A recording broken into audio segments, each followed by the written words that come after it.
What up YouTube? Ed, WeskerGriff, coming back with a mail day recap video. Have a lot of different things to go over in this video. Want to talk a little bit about the National coming up. Also got some pickups from eBay. A lot of it's Game of Thrones, but I also do have some baseball. And also have a purchase from Miko that I forgot to show in my last video. It really should have been in my Phillies Festival recap. So we'll get into that first, show off those cards. Made a purchase off of Mike during his last live auction, which was, I think, several weeks ago. So it's kind of been a while.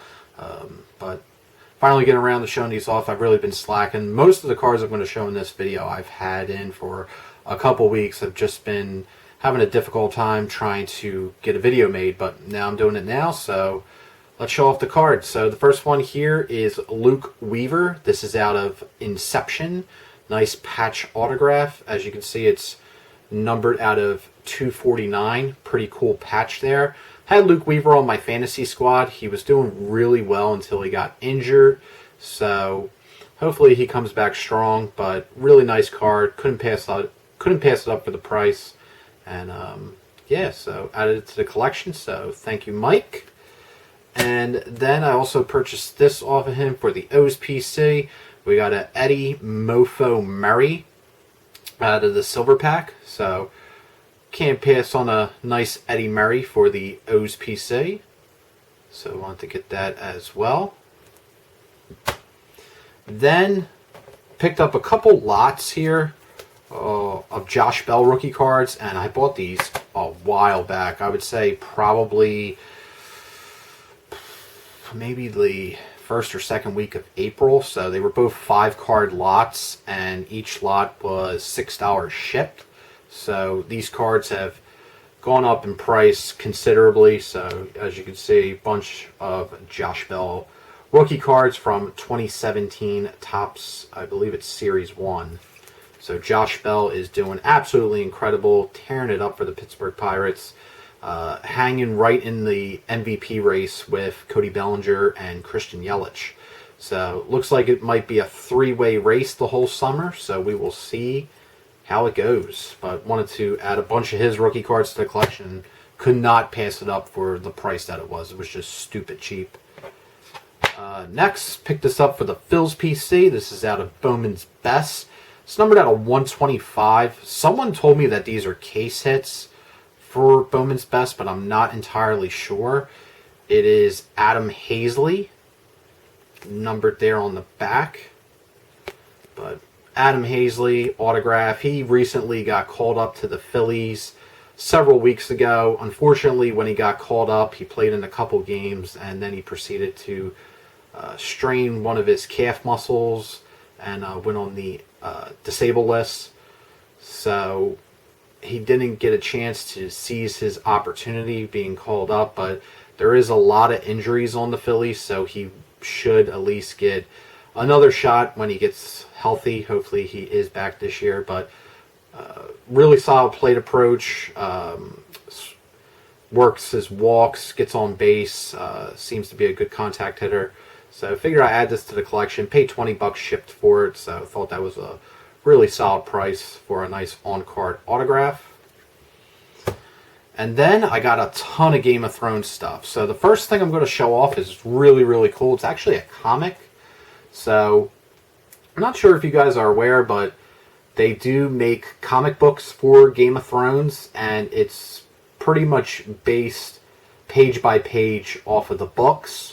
Which, if you're a fan of Game of Thrones, the TV show, and you have not checked out the books, you're doing it wrong. You've got to check out the books.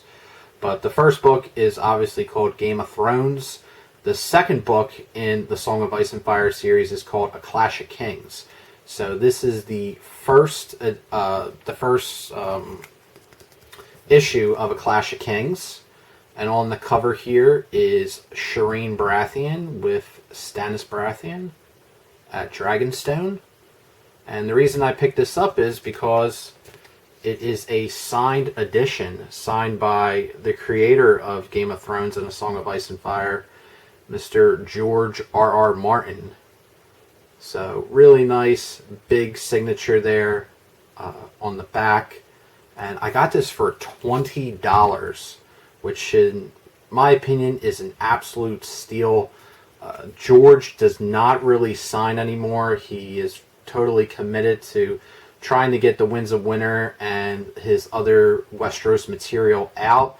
So he doesn't have time to respond to fan mail anymore, and he does very, very limited convention appearances or publicity appearances. So to get his autograph for just $20 is an absolute steal in my opinion. It's like highway robbery. So was really, really thrilled to add that to the collection. And the comic's really cool as well. The artwork's pretty nice. And it's cool to see a pretty much straightforward adaptation of the books in comic form. So really, really cool. And then continuing with the Game of Thrones, I got a bunch of pickups here from the new Inflections. So the first one here is Genteen Anthony, who plays Renly Baratheon, one of the usurpers and pretenders. I'm not a fan of Renly, probably one of the stupidest characters in the entire show. So another one of Genteen Anthony, Renly Baratheon. Nice cards. Wanted to get them. Then we got Mr. Paul Kane, who plays Thoros Emir, one of the Red Priest from the Brotherhood. And we got Owen Teal. I'm not sure if this is from Inflections. This might be from Valyrian Steel. I'll have to double check the checklist. But a lot of these cards are mixed in.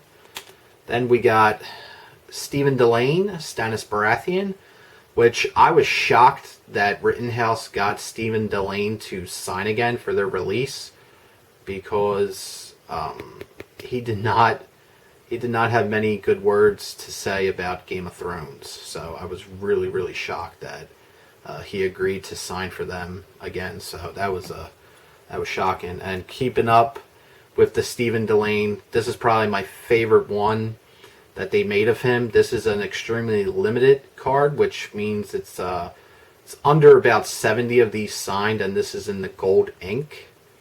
So really, really great card there of Stannis Baratheon.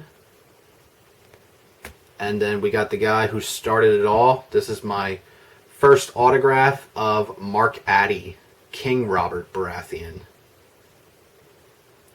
So that's from Valyrian Steel. Got that for a nice price. I bought this off of a guy off eBay who had a 90 feedback, and he had tons of negatives. So I was pretty much writing off that I was not going to get the card. It took the guy 3 weeks to ship it, but I finally did get it, and I did not complain at all, for the sole fact that I got the card for way cheaper than it normally sells for, because nobody was bidding on the card because the guy's feedback was so awful. But I figured I'd roll the dice and see if I get the card for the price that it was selling for, and it took a extremely long time, but it did come. So I got Bobby B, Robert Baratheon. And the last Game of Thrones card that I'm going to show off is one of the most expensive cards from Season 2. Season 2 is kind of like the White Whale set for Game of Thrones cards, because it has the most expensive Game of Thrones card autograph-wise, the Emilia Clarke Full Bleed autograph, who plays Daenerys Targaryen. That's like a $1,500 card. But the second most expensive card in that set is Richard Madden, who plays Robb Stark. And that is what I got. I finally pulled the trigger on this and added it to the collection. He has not signed since 2012, I believe. So he only has 2 autographs in the whole product line. He has a bordered autograph in Season 1, and he has this card from Season 2. This is the more desired one. I do have the bordered one from Season 1. So I completed the Robb Stark set, but this one always tends to sell more. I'm not sure why, but I think this one, collectors are a little more crazier over this one. But for years, I've been watching this card rise in price, and it keeps gradually going up. So Richard Madden's a good actor. He was just in Bodyguard. He won a couple awards for that. I think he won an Emmy or a Golden Globe. So I figured instead of stalling and just waiting, I pull the trigger and get it. And a seller had it up for buy now, best offer. Sent him what I considered a pretty fair offer, and he countered with only a few dollars more. So I accepted, and I had 10% eBay bucks. So was happy to get it into the collection. So Robb Stark's a really popular character on Game of Thrones, some people's favorite character. I'm going to get into a little spoiler talk here. So if you haven't watched Game of Thrones and you don't want spoilers, I would suggest clicking off the video. But when you go back and you watch the show, you just see all the mistakes that Robb makes throughout the course of season 2, and I mean season 1, season 2, and season 3, and these mistakes just keep compounding over his character. Even though he's a great BattleTech general and he wins all the battles, Robb never loses a battle, but unfortunately loses the war and winds up getting killed. So a lot of people have drawn parallels because George grew up during the Vietnam era. So a lot of people have drawn parallels to Robb Stark being kind of a metaphor for America at the time, winning every single battle, but not getting the final victory, not winning the war. But Robb just made so many mistakes, between sending Theon to Pike, beheading the Karstark, losing his bannerman, breaking his oath to Walder Frey. But one of his, I think, his first and his worst mistake, though, was definitely not supporting Stannis. Because if you think about it, Robb starts the entire war to save his father, Ned Stark, and Ned died for Stannis. That's the main reason why Joffrey executed him. So if Robb would have sided with Stannis, the war probably would have been over in short order. But Robb in the books is only 15 years old, so it's kind of it's more thrusted upon him. On the show, he's obviously older, but really, really cool card. Happy to add that. Done with all the Game of Thrones talk now. I'm sure I bored you guys to death. But other than that, yeah, the National, really, really looking forward to that. Coming up really quickly. I know a lot of people are giving like their checklists on what they're planning to do for the National, what cards they're looking for. And just off the top of my head, some things that are on my checklist. Definitely running onto the field at Wrigley with Pepino Man, potentially getting thrown in the slammer. So that's maybe like number 1 on the list. Number 2 would probably be going to McDonald's with It Cometh a Egg and getting some Egg McMuffins for breakfast. Maybe a Big B breakfast. That'd be pretty dope. Third thing would be to hand out pamphlets with those back pages, Eric, about how collecting, grading, PSA, PWCC, and just collecting in general is a gigantic scam.